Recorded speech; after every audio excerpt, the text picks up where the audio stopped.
Welcome into Chalk Talk Social. It is Friday, August 29th, and god dang it, Micah Parsons is a Green Bay Packer. Come on. His swag is a little different now, people. Woo! Na. Go, Pack, go. How we doing, Iman? There it is. Hey, listen, Austin, I know your swag's going to be a little different at work tomorrow. You're going to walk in with a little better pep in your step. I mean, the household is probably celebrating. But listen, I got to tell you, pump your brakes, though.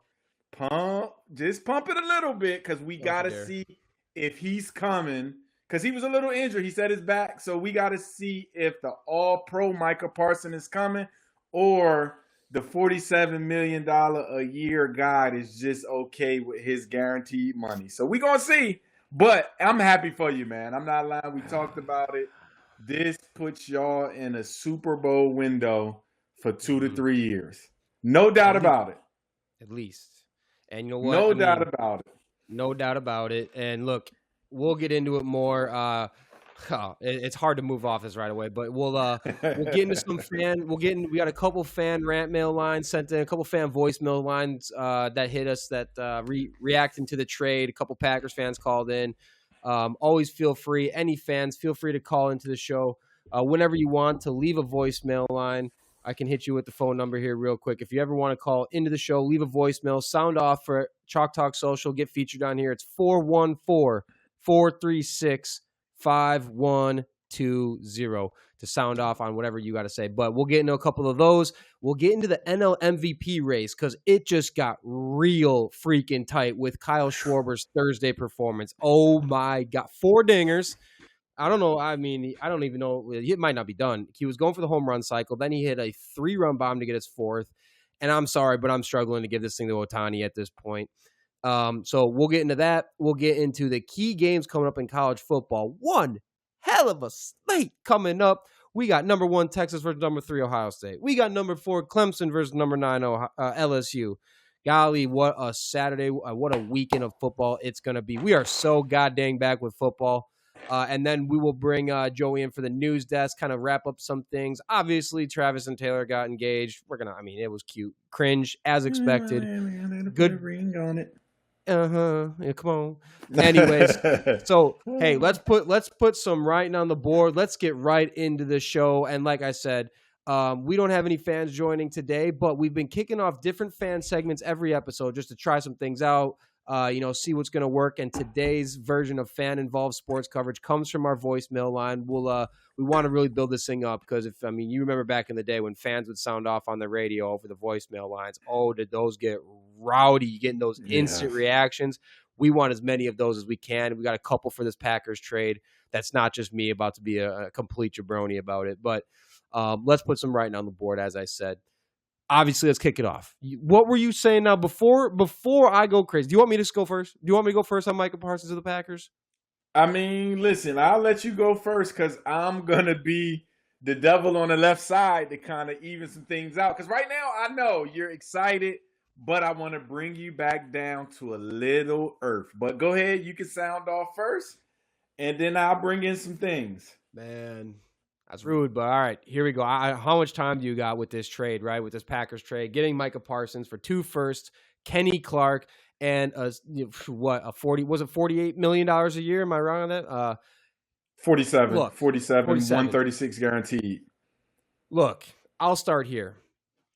The fact that the 49ers gave up for more for Trey freaking Lance and the Packers gave up from Micah Parsons entering his prime as arguably already one of the greatest defensive players in the last decade plus is absolutely absurd. It is just absurd. So I'll start there. The value to me is incredible. And I love Kenny Clark. Every Packers fan, I don't know if there's a Packer fan out there that does not love Kenny Clark. So yes, having him not a part of the team anymore, that sucks. That said, for what you get in return, knowing that realistically Kenny Clark is not on this team next year. He's entering his age 30 season. There's been a lot of defensive tackles, the best in football, retiring in their early 30s now.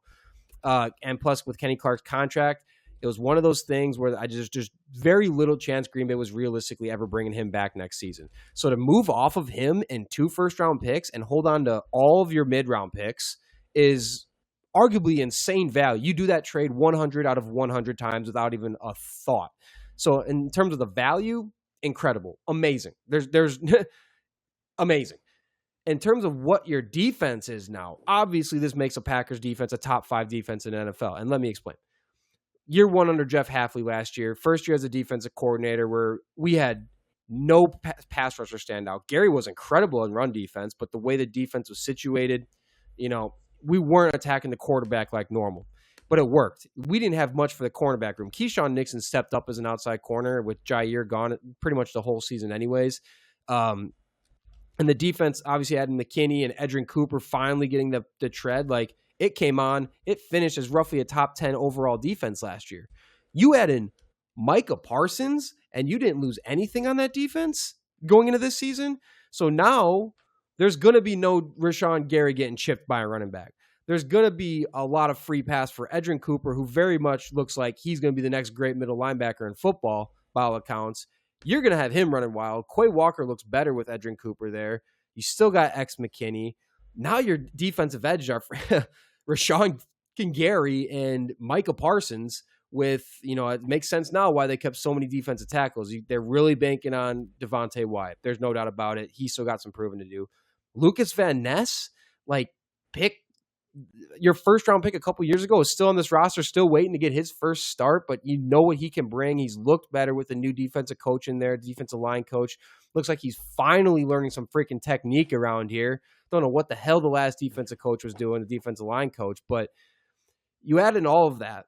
I mean, this is going to be a top 5 defense. And the offense, it didn't lose anything, right? I mean, we lost Christian Watson for half a year, but if Jordan Love just stays a bit healthy, which, I think this year's going to be this is the make or break it year for Jordan Love. What is he really? And also we need that receiver room to start catching the damn ball. And Matthew Golden looks like he can catch the damn ball. So regardless, I think the receiver room got a big upgrade with Golden. You still got Tucker Kraft. You still got Jacobs back there. You still got a horse of an offensive line. Jordan Morgan playing better as well. There's a lot of reasons. Like you said, this is now Super Bowl window is all the way open. Is it 3 years? Probably. Is there going to be some cap navigation and some kick in the can? You betcha. It's going to get funky on that spreadsheet in the front office in terms of managing this cap situation now. But look, the Packers have a tendency to repeat history. It happened with Favre, then they went to Rodgers, and then it went to Love. All in the same weird, how they moved off Favre to Rodgers, how they moved off Rodgers to Love.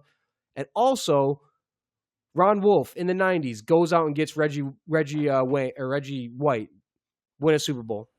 Ted Thompson in the early 2000s goes out and gets Chuck Woodson, win a Super Bowl. Brian Gutekunst next up goes out, now he gets Micah Parsons.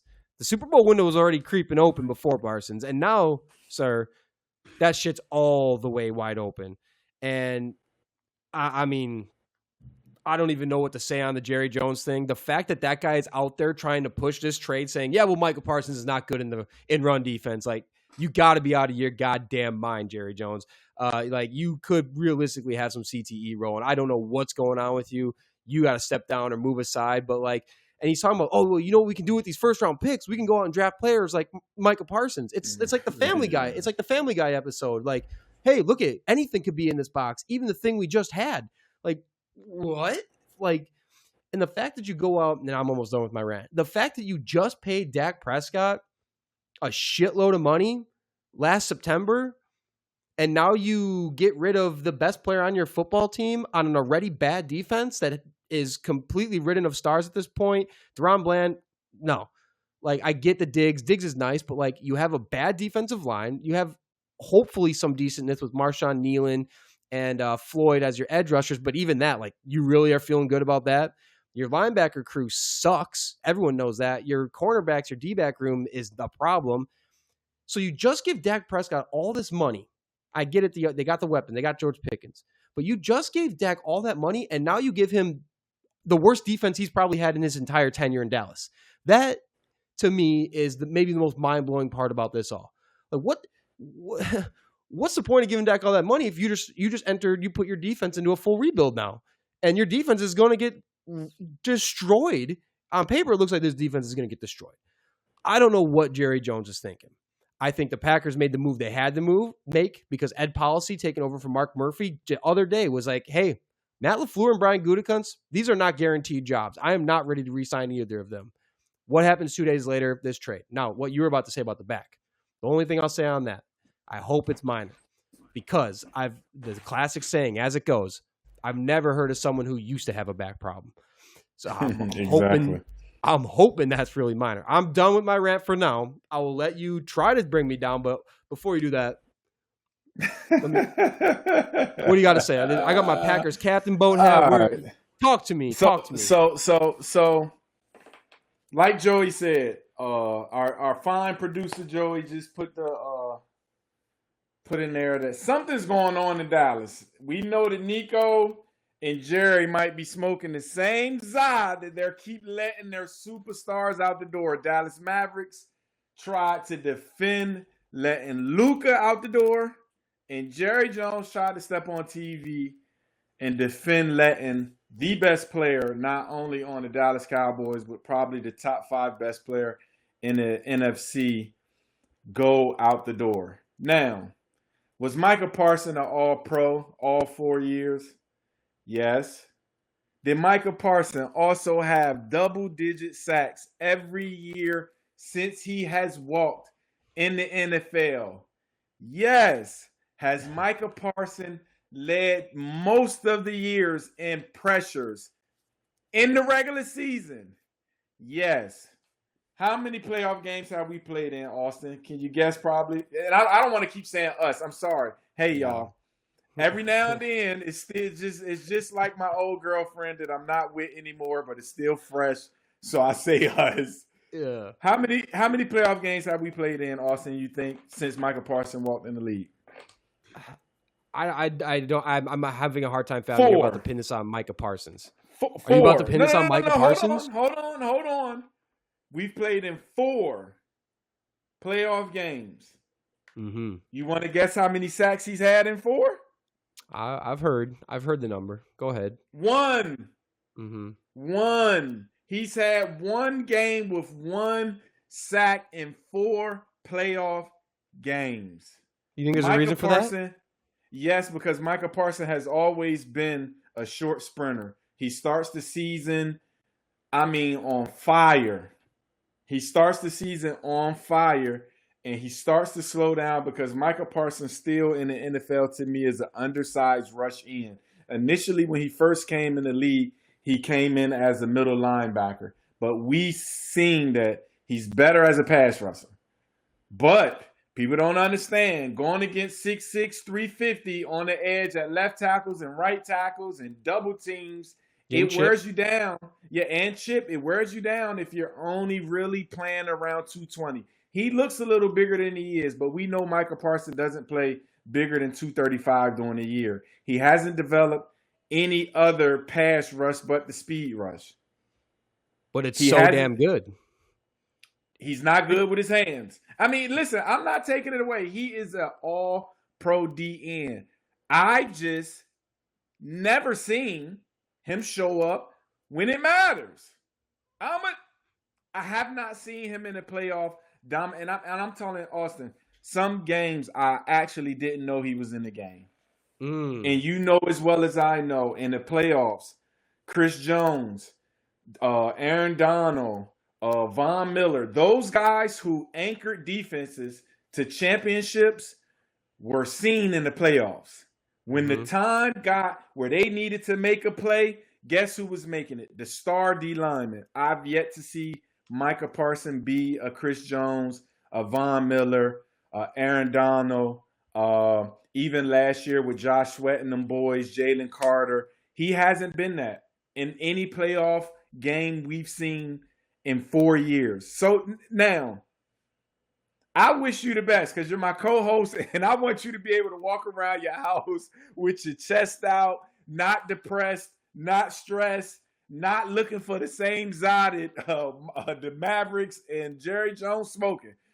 So I want him to do well, but we all just know zebra stripes don't change. cheetah spots don't change. If it walk like a duck and it quack like a duck, Micah Parsons is a practice hero. He's a regular season hero. And he's yet to prove that he can anchor a defense to a Super Bowl or even an NFC championship game. So, yes, you're excited. And you know, like I know, Austin, you get a little bit more comfortable when you got more money in your bank account. Mm-hmm. When you got 136 guaranteed. Couple big ones. I mean, he doesn't really have to be motivated to play hard this year. He got what he wanted. So, I'd love to see him do well because, like I said, I want what I want for my brother. I want for myself. I want you to be excited. But, hey, history tells us. Yeah, and look, I get it. I think that's a fair point about the playoffs, right? I do. I also think Jeff Hafley is on a fast track to a head coaching job for a good reason. After just one season as D coordinator, he was getting already interview looks. And I think it's because of how he runs his defense and what he knows how to do with players and move them around. Like the emergence of Edrin Cooper getting 7 sacks almost last year, and he barely played a game. And he's like Parsons in a sense where he just is fast ass big cat who comes out as a middle linebacker, but he can shoot the gap and he can get you 6-7 sacks a season. And I think the reason I'm more excited about it is like, look, you can't chip anyone on this defense. You can't chip Gary. You can't chip Parsons. You can't plan to chip for Edrin Cooper. And Quay Walker, now that he is free because of Edrin Cooper, he is a freak. We forget about him because he sucked when he had to run the defense and call the defense himself as a middle linebacker. But now with Cooper leading the charge and he can just play free. We've seen it this preseason. We saw it late last season once Cooper took over. He looked like a whole different football player, and he's getting after the quarterback. You have 4 legitimate dudes you can't chip for. You can't necessarily game plan for one because you've got 3 other ones who are just getting at you. And you got, hopefully, Lucas Van Ness figuring his shit out a little bit. Because if you can get Lucas Van Ness coming alive now, and he, like I said, looks better, this pass rush could go from, look, last year they were good in the sense of they put up sack numbers. They didn't have any dominant source of sack production, though. Where now you could very legitimately have Gary and Parsons breeze past 10 sacks because you can't double any of them.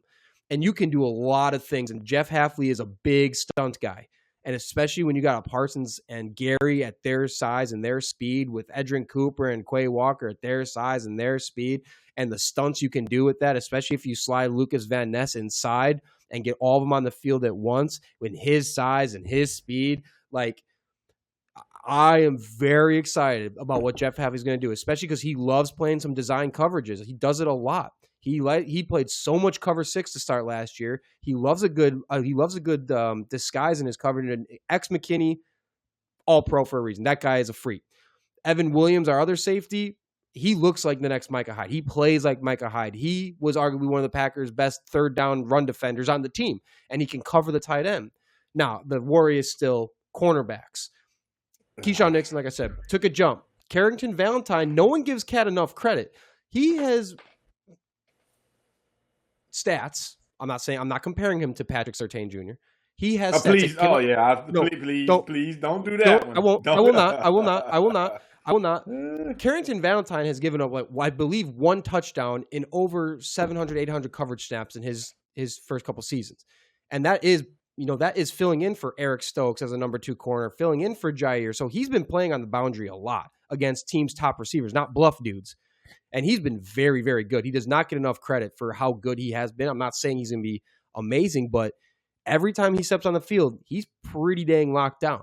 And now you got Nate Hobbs, and you got to hope to Lord he stays healthy, because before he started getting hurt, he was coming out looking like he was going to be one of the next premier slot cornerbacks in football, which is great timing because Javon Bullard has shown he does not have the speed to hang up with slot receivers. He's gotten burned so bad.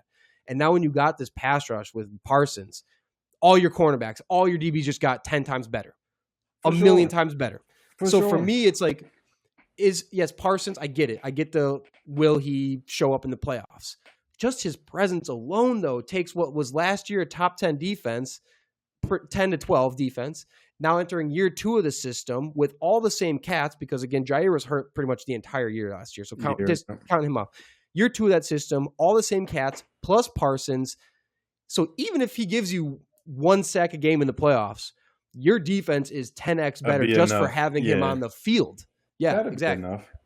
I mean, I just agree. I agree with you. Y'all defense is, light years better than what Dallas was. I think y'all have more other guys on the D line that can help with the pressure. So he probably won't have to put the whole defense on his back or even have that looming over his head. That is, if he doesn't make a play, then no plays get made. So I agree. Y'all have a better defense. We'll see. We'll see. But like you said, top 12, top 10 defense without him. But now that says if y'all not top 5 defense this year, was it worth it? I would say it's more about how far we get. A lot we left that the game that broke Jerry Jones and the Cowboys 2 years ago, that Packers playoff game that seriously broke something in Dallas when we laid a whooping on them out of nowhere. That broke something. And then since then, we've been like, 1 year away. They're 1 year away. Obviously, last year, the Packers take the step back. Jordan Love is banged up the whole season. New defensive scheme worked, but it was, yeah. And then, no one could catch the damn ball. So now we're back to the 1 year away. I'm really sick of the 1 year away talk. I want to start seeing it. I think if the Packers, especially now, I think there's less pressure on Parsons than there is on LaFleur and Gutekunst. And I'm not sitting here saying either of them are on the hot seat. But again, Ed Policy is new to the building. He wants results. Contracts are coming due. And now we just gave you a top 3 defensive player in the NFL, top 3 to 5 defensive player in the. You better get some damn results. So for me, the pressure is on LaFleur and Gutekunst to get this shit right. And I think Gutekunst just did his part in the biggest way. And now I think it's on LaFleur to all right, let's make this all work. Halfley, let's make this all work. The special teams has to continue to come through. With Brandon McManus, at least they got a freaking kicker finally, which has cost us dearly for years since Mason Crosby. I think they need to make a big step now. They need bare minimum an NFC championship game. And I'm saying bare minimum because they better win that damn thing. They better be in it at nothing else in that game. And if they lose it, it better be a 40-39 game where the kicker on the other team makes a 65-yard field goal to win it. That type of shit. Because you better be winning that game and taking that next step. Or I'm thinking Ed Policy might want to start making his impact known around the building a little bit. Before we go, I know you're a little younger. Are you more excited for Micah Parsons, or you was excited when y'all got Reggie White? Like I said, I know you're a little younger, so I don't know if you was actually into it. Was that 96? Yeah. I was born in 94. Oh shit! Okay, I keep forgetting how no, was it grief. What year was that? The fact that you was born in 94 is still just hilarious to me. So he signed in 93. You know why I knew this? I messed this up. He was born, that signing happened in 93. I was being born when Brett Favre was running in the game-winning touchdown against the Patriots in the Super Bowl season. My dad tells that story. He's like, yeah, he was. I almost had to step out of the room of him being born to watch Brett Favre run the touchdown against the Patriots.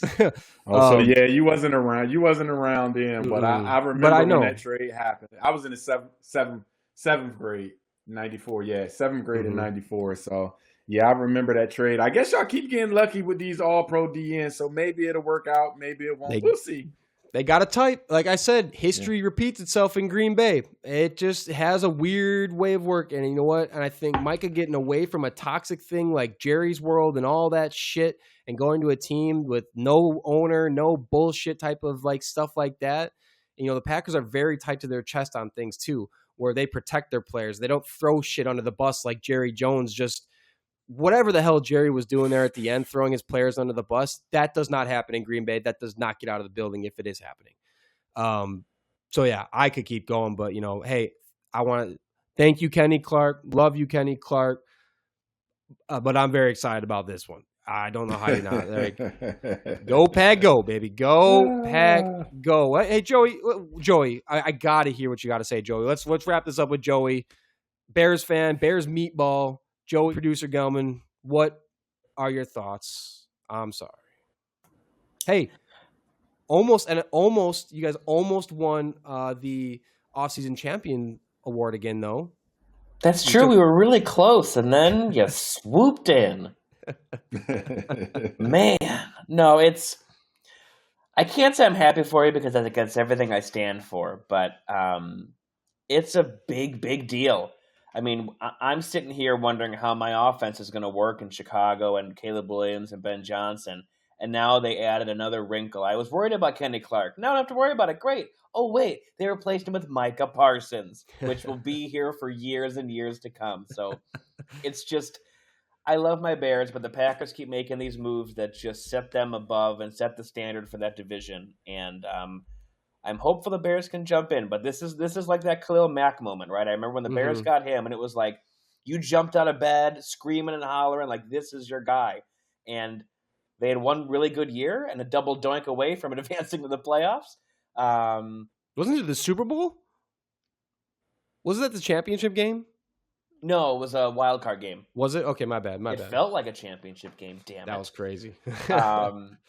So it was like, you know, that's one of those moments like I remember, like the Cutler deal or the Khalil Mack deal, like some of these like monumental things that are supposed to change your franchise. So this is one of those where, you know, everyone can complain about the Packers maybe not investing in certain things when Rodgers was there and on offense and positions, but this is a win it now move, and that's really infuriating for me and a team that's trying to get and rise up. That's the difficulty. It's not like normally, oh, Bears Packers, that's the rivalry and they got to jump them. No, it's like you got two other teams in the division, you could have them all make the playoffs again, right? And it's like it makes it really freaking hard. So I'm angry, but when Caleb Williams throws for 300 yards against you and evades Micah Parsons with his feet, I'll be okay.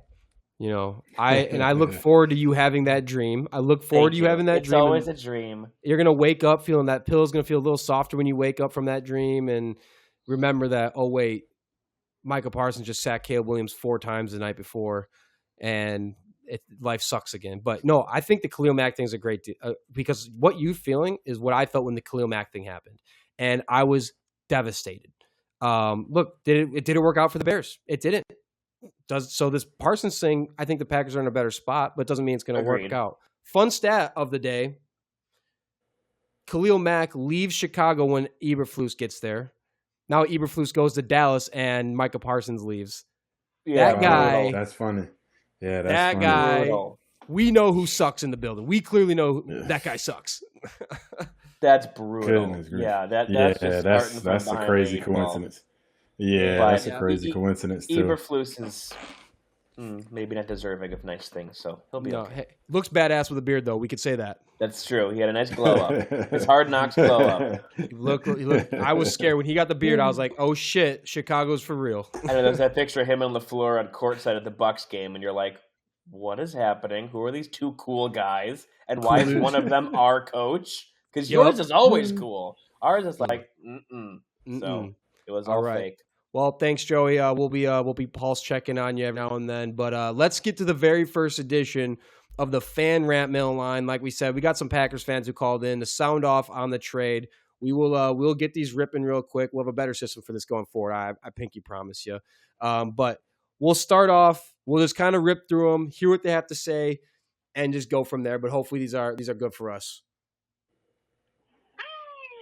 What is up, Packer fans? Happy Friday Eve. This is Brennan. Some of y'all might remember me from the inaugural show here, but I just wanted to call in here. I am super stoked. I just got done playing 18 holes here, and on my way home, got that notification, and I just couldn't be happier. I just wanted to reach out here quickly. I wanted to get a little pulse check on Joey, just make sure he's doing all right tonight. But happy Friday Eve, Packer fans. Let's go to this weekend, go to the season, and have ourselves a fucking year. Hell yeah. Go Pack, Brenny. Go Pack, Brennan. Here we go. I'll be honest. I shut down work. I smacked the table. I shut down work. I genuinely was in disbelief. Goosebumps itching. I couldn't believe that the smile didn't leave the face. Micah freaking Parsons is a Green Bay Packer. The fact that we get one of these moves in our adult lifetime. Reggie White was a little bit before our time, but we get one of these in our adult lifetime. All the what ifs, all the could have been a Packer Hall of Fame talk. We finally get one, fellas. We get one. How unbelievable is that? We actually get one. And it's Micah Parsons. It's unbelievable. Go, Pack, go. Got one more for you, but yep, I get 92? 92 got a big smile on his face right now up in the sky. Number 11. Let's go, baby. Straight to the hall in green and gold. Hey, we appreciate y'all calling in, a couple of y'all Packers fans. It's good to hear the rant mail line picking up a little bit. The passion, we love it. And one second caller there, Tyler, made a really good point. The Packers fandom, the Packers fan sphere is very familiar with the Packers, almost a Packer Hall of Fame. It is chocked full of dudes, chock full of, the Packers were in on that guy. That never became Packers. So it did feel genuinely good to actually get one here that we don't have to, because Micah Parsons would have led that Hall of Fame class easily. And the fact that he's now actually just an actual Packer. Woo! But, man, let's move on. I'll take this off. I'll take off the Packers captain hat. We can move on to baseball now because that's out of the way. I mean, Iman, any final thoughts on it before we jump into baseball? No, as a former Cowboys fan, perhaps. Yeah, I'm excited for y'all. This is one reason why I'm out. They don't know what they're fucking doing in the offices over there, so I'm glad I'm out. Hey, listen, my team and your team Super Bowl. I'll see y'all there. That's gonna be an interesting show. That'll be a Ravens good Super Bowl show. Yes, sir. So we'll see you guys there. All right, that would be a game among games. All right, let's get into some baseball real quick. The NL MVP race just got real tight. Real tight. Kyle Schwarber and Ohtani, they're kind of having a little face-off right now for NL MVP. I think Cal Raleigh's kind of sealed the deal over in the AL. It seems like day by day he's sealing that.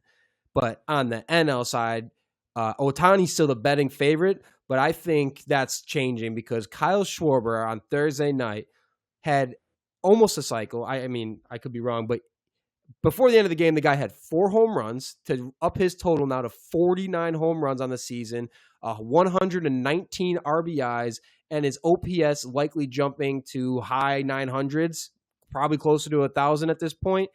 And kind of found this stat out. Of the last 2,000-ish players since 2015, where a batter has taken at least 400 plate appearances, Schwarber this season has the 4th best hard hit rate in baseball. 60.4% of his hits are hard hit baseballs, which means those things are traveling. And that does wonders for a lot of your stats. And so it's not just a fluke season. So like I said, now he's up to 49 home runs, 119 ribbies, insane season. His batting average around the 250-ish mark. OPS around high 900s. Ohtani, on the other hand, is at 45 home runs, 85 ribbies, and a 995 OPS. So, Iman, I pose you the question. First of all,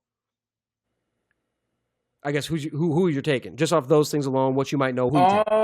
So I'm a big popular guy. So I think the MLB is a little political. So I think they will still give it to Ohtani because he's just like one of the biggest stars in sports history, not just MLB history. I think sports history. So I think popularity will get him.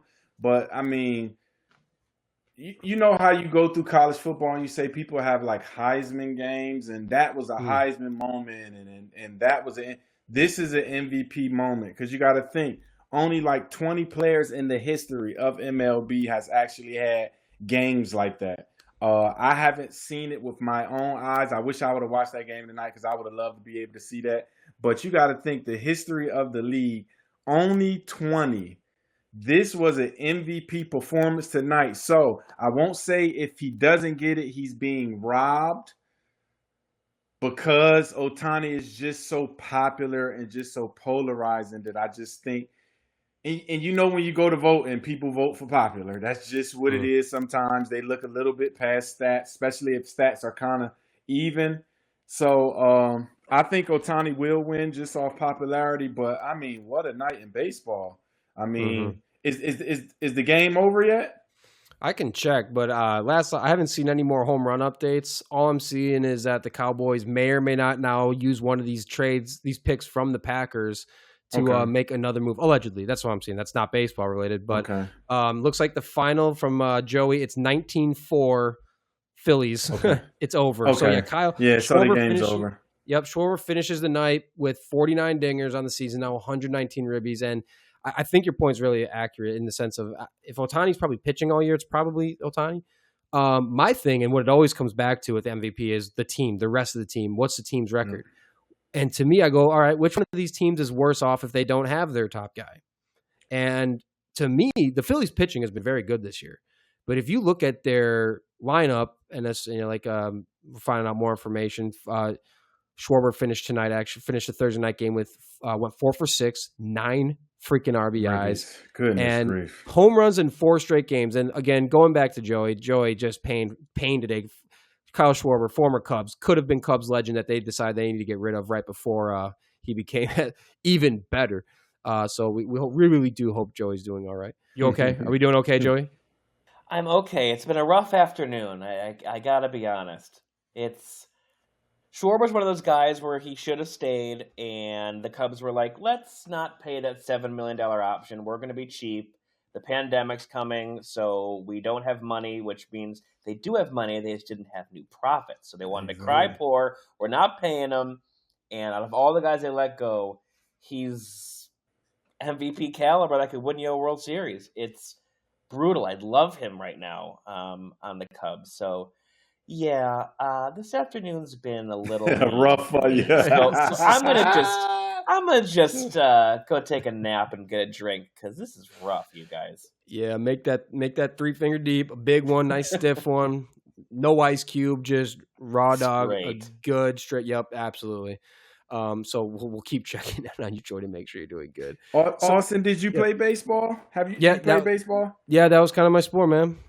So one thing that I'm saying about Schwarber, if that game would have actually been even more innings, because when you see that ball and it started looking like a beach ball, I mean, I don't see why if they don't just continue that game, he gets more at bats that he just don't keep going and going and going and going. So I'm gonna stay locked in on him for the rest of the weekend to see what actually he's gonna do. Because once you in that zone, goodness freaking grief. Since July, he has been out of his skull, hitting home runs.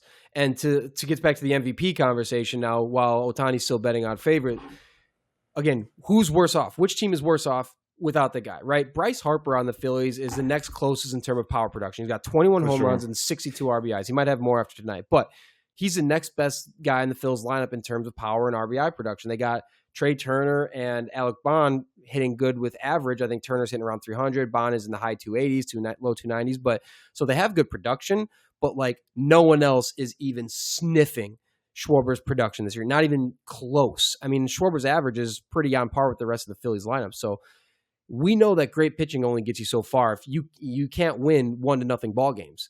So for me, you take Ohtani out of the Dodgers lineup, a Dodgers lineup that it's like that old 49ers team like 2-3 years ago. It's still just a bunch of freaking all-stars. Still gonna be good. And damn well Mookie Betts is going to turn his shit on. At any point, he could just be Mookie Betts and go 4 for 5 and just kill you. For sure. And they got all that talent up and down. So for me, like the Phillies are not where they're at without Schwarber. I don't even think they're close to where they're at. Their pitching will probably get them to a good spot, but Dodgers are still probably cruising right along, mostly without Ohtani, mostly, maybe, I don't know what the WAR is, but I think it's a pretty easy conversation of which team is worse without the guy. And that's got to contribute. That has to contribute. And that's what the MVP is to me. Like, who's the most valuable player? Or if you take them off that team, their team is shit. When you're having a good season and an unbelievable historical season and you take them out of the equation, what is the team? So I agree with you on that. And I think Ohtani, one thing that may affect him, if he keep getting these scandals and shit, that may be a little tarnish to his name and his image anyway. So MLB might not want to get behind anybody. So, but that's another story. So that's a good point. Yeah. So that's a good point. All right. That's kind of the big thing in baseball. right now. Just Schwarber, just insane game. So obviously, what else is happening? We literally got college football playing right now. I believe is Rutgers on right now. Rutgers and Ohio. I think is it Rutgers, Ohio. But I think Rutgers, they blocked a punt and they blocked a punt in the end zone and they got a touchdown out of it. Or something. I don't know. But they block a lot of punts and shit, it sounds like. Anyways, we got a great slate of college football coming up this weekend. We got number 1 Texas versus number 3 Ohio State. We got number 4 Clemson versus number 9 LSU. Let's start with Texas Ohio State. Iman, what's your initial read on this one? Where are you at with this one?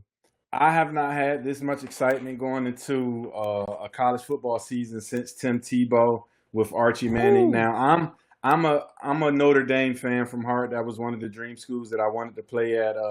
Tony Rice days, Jerome Bettis, Rocket Ishmael. But Archie Manning is a polarizing figure that I always wonder, because getting back to last week with guys transferring and leaving, he stayed 2 years because he was waiting for this moment. And I am going to be glued to the TV to see if he's as good as everybody say he is. And I believe it. He showed some flashes last year with his feet and his arm. He can make every throw on the field. And then when you think of a Manning, you don't actually think of a guy that can run 20 miles per hour. They clocked him at 19 last year. So I'm excited to see if he's going to be able to carry this loaded, talented 5-star Texas team.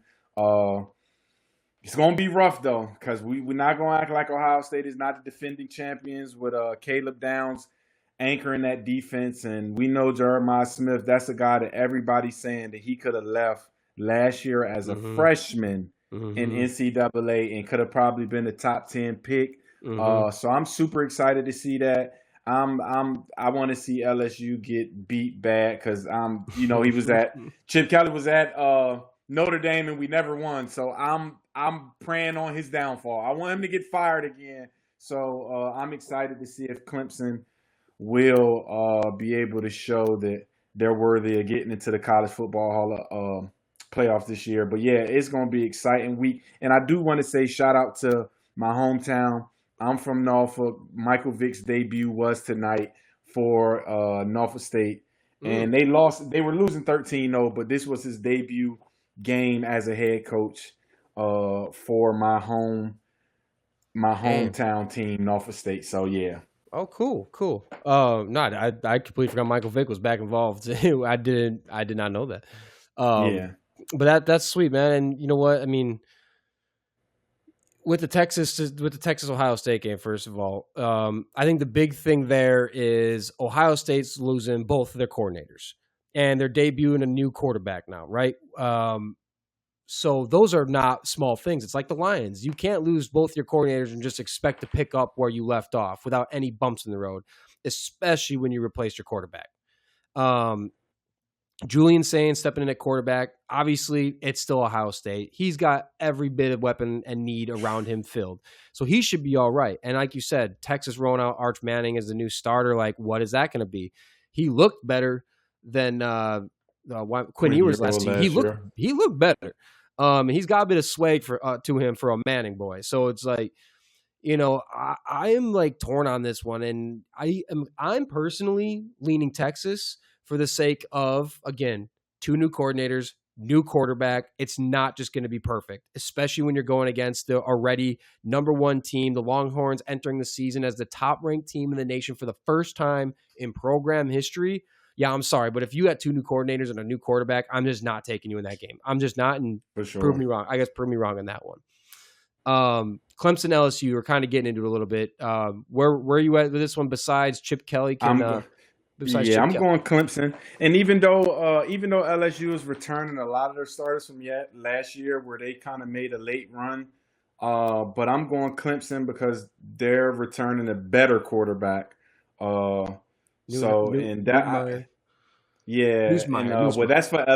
LSU, and Cubic is for Clemson. And I just think Dabo Swinney really kind of got out of his own way and started to recruit some transfer guys because for a few years he wouldn't bring in transfer portal guys. So he kind of got out of his own way this year and brought in a few new transfer portal guys to kind of up his roster. So I'm going Clemson and Texas in those top 10 matchups this week.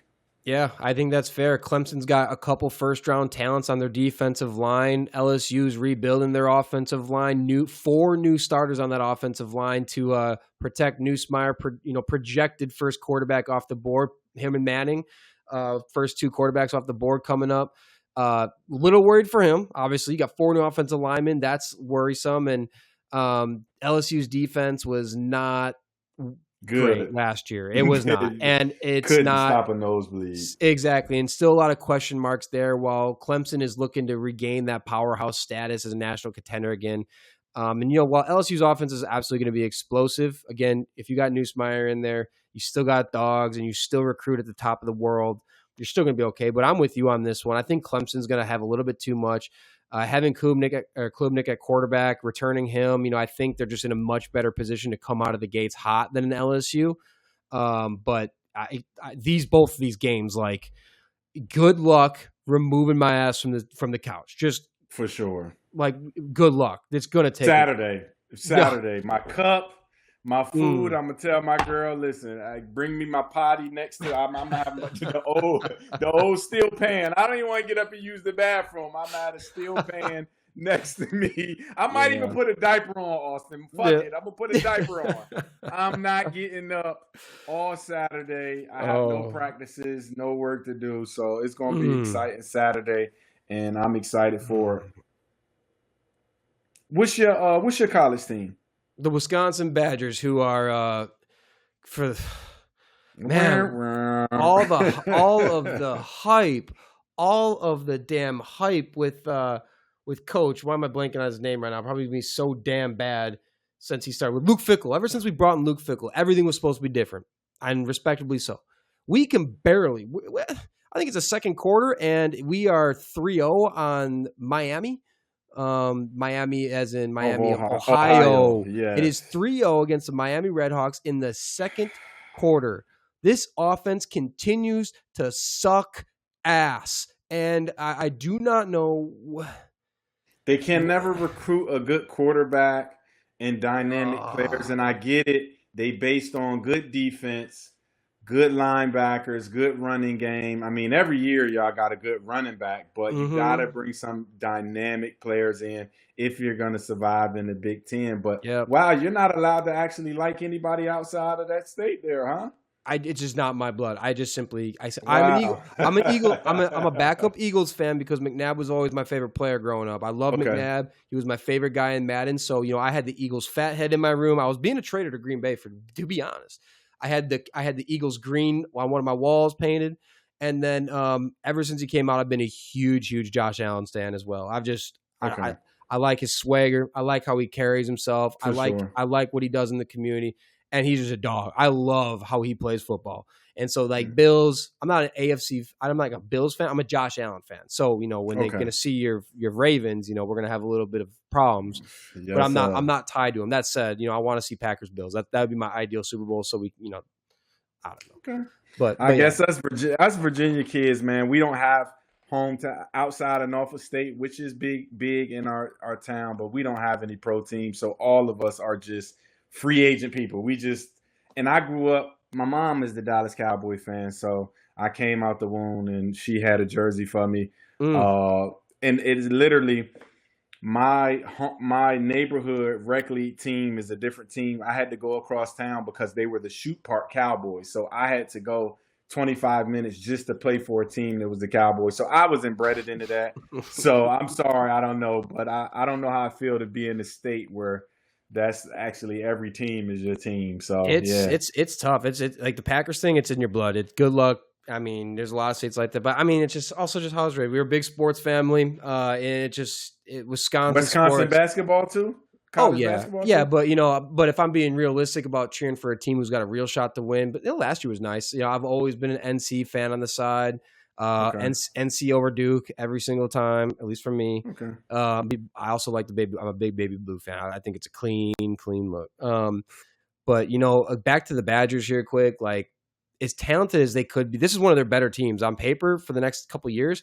This season, their schedule this season Brutal. it's as bad as it could have got. It does not stop. And if they win Brutal. 5 games this year, I'll be genuinely impressed. I think it's going to go bad. Their schedule is horrible. Luke Fickell is already on the hot seat starting the year. They already got rid of Phil Landon, the offensive coordinator, midway through last year because it wasn't working. I don't know. And when you lose your coach, you lose recruits, and then you get set back another couple years. So fuck it with the Badgers football for now. I'm just here for the football. I'm here for the good college football, baby. Come on. Me I'm too. here for the whiteout games. I'm here for Metallica before games. I'm here for the atmosphere of college football being on my TV every damn weekend. That's it.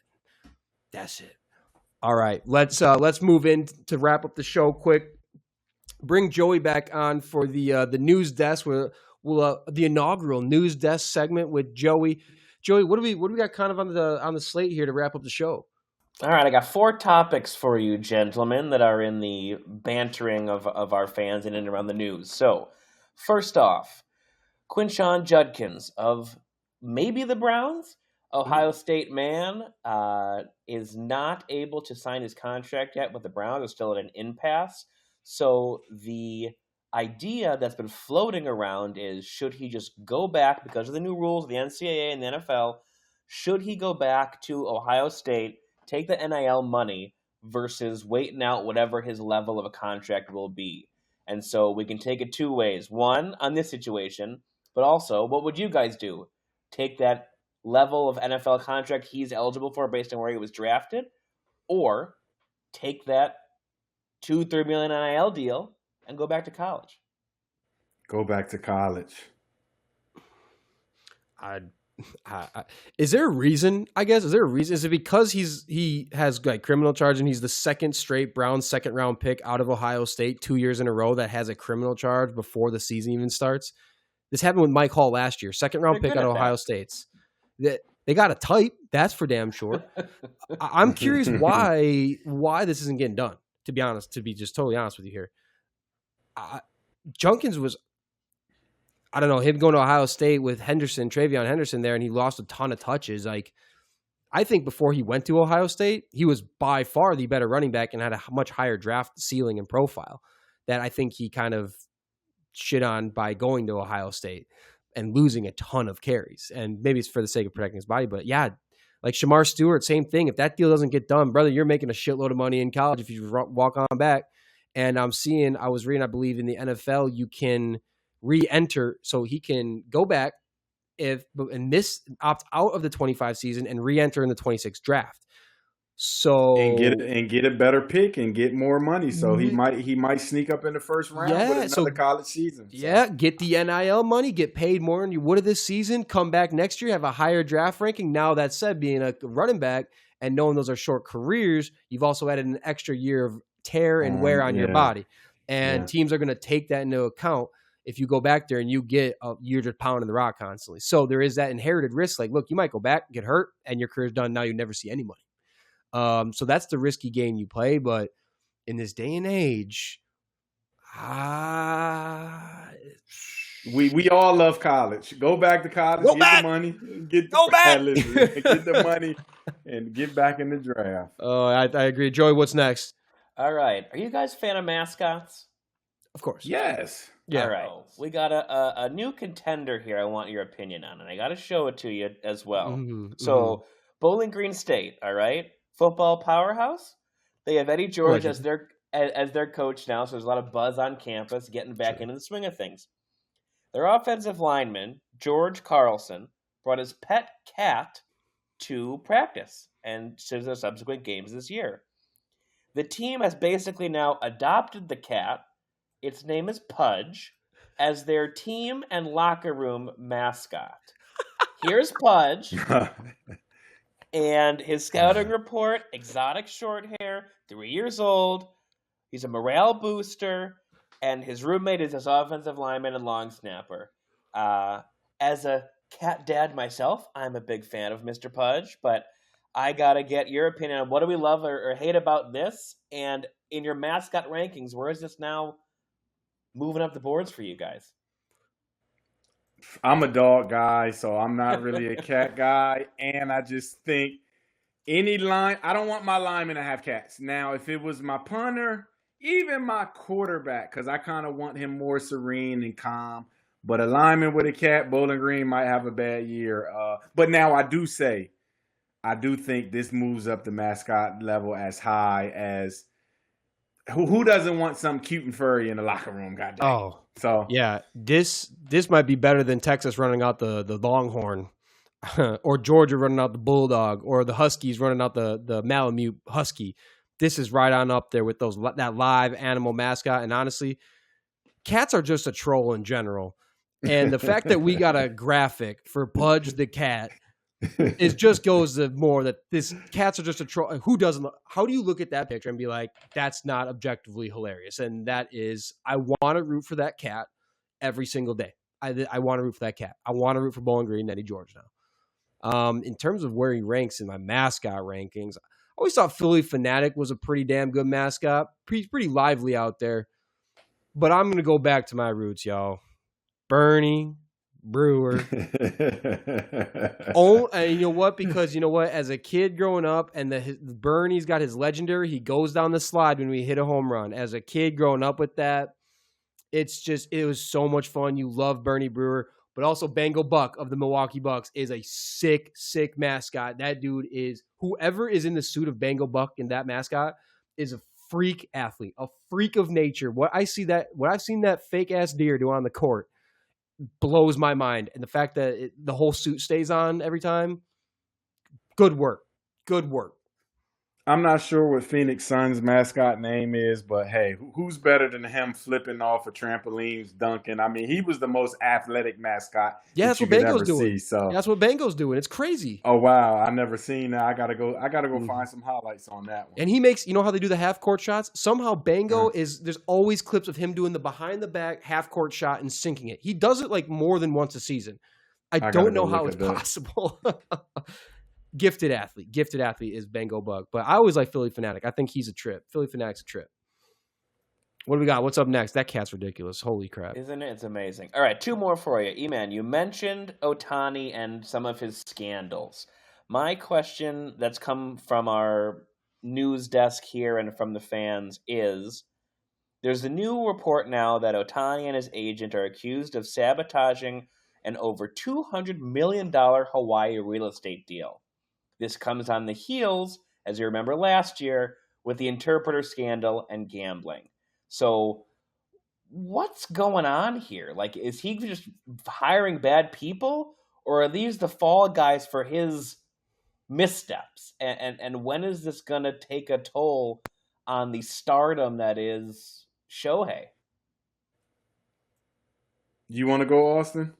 I mean, the off the field scandal stuff, it does start to take a hit. I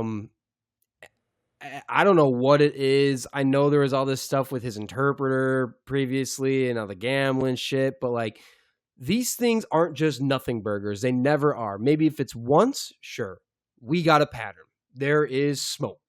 And that does not go, it's clearly not gone unnoticed. Think of Favre with all the off-field scandal stuff. And think of any players who had numerous off-field scandal stuff. I mean, I don't know what it's going to mean in terms of like his his MVP candidacy, even though I think it's over. But like, this dude's got to clean his shit up. Like, move stealthier, a little more finesse if you're going to be funky off the field. But dog, you know how much damn money you're making? What are we doing? This is just, to me, it's like, this is one of those what are we doing things, as if you're not actively making garbage trucks loads of money and you need to be out here doing some shady stuff. I do not understand what's going on, and I don't have the insights to it. Like, what's his name? Pedro, ESPN's cat, Pedro, forgetting his name. He does a really good job uncovering scoops on, a lot of good inside baseball stuff. I'm curious what he might be able to come up with on this one. But yeah, what are we doing? That's my reaction to it. What the hell are we doing? I think it hurts him a lot not being from America and being a foreign athlete. So when he gets here, he probably has to have an American-based support unit. So he probably couldn't do his due diligence on his translator, due diligence on his agent, because I'm hearing it's more of his agent in this deal in Hawaii being an asshole about the deal. And they saying they actually haven't even talked to Ohtani about it. He's supposed to be buying one of the properties that they're building, but they say the agent is actually using his name to kind of move things around. But I just think he needs to either bring some people back home that he trusts, or start doing a little bit more diligence of the people he bring around him, because we just understand the superstar he is, he can't handle everything. Mm-hmm. He probably never even knew about this real estate deal. Somebody probably said something to him and he was like, yeah, go. Just make me some more money. But it's starting to look funny. The largest daily newspaper in Japan, the Japan News, they had a whole article on this thing. And a quote from it is, "This case is about abuse of power," says the lawsuit. "Defendants used threats and baseless legal claims to force a business partner to betray its contractual obligations and strip plaintiffs of the very project they conceived and built." Which is to say, Ohtani is allegedly using his wealth to abuse his business partner to make to make concessions and extract even more money for himself. This is happening every year with the guy. And you would think, with how you're one of the biggest brands in the world in sports, you have an entire PR and team around you. How the hell do we keep getting this wrong? You have so many people around you. There is no excuse for any of this besides the fact that you could straight up just be a scumbag, a huge scumbag with no reason to be doing any of this, and it might cost you everything. Think of Pete Rose. Was it worth it? Like, now you're not in the Hall of Fame, and you were the greatest hitter ever, like one of them. But what are we doing? And if he doesn't fire his agent, then I'm going to start, because this is a fireable offense. So if he doesn't fire his agent, and he doesn't need an agent, he can bring me his agent. He's going to make so much money, he doesn't need an agent. But if he doesn't fire his agent, I'm going to look at him a little funny, like, hey, well, maybe you are part of the triad, so I don't know. Mm-hmm. All right, Joey, what's the final thing of the news that's before we wrap up the show here? The last one that we have to cover is the biggest story in the whole world.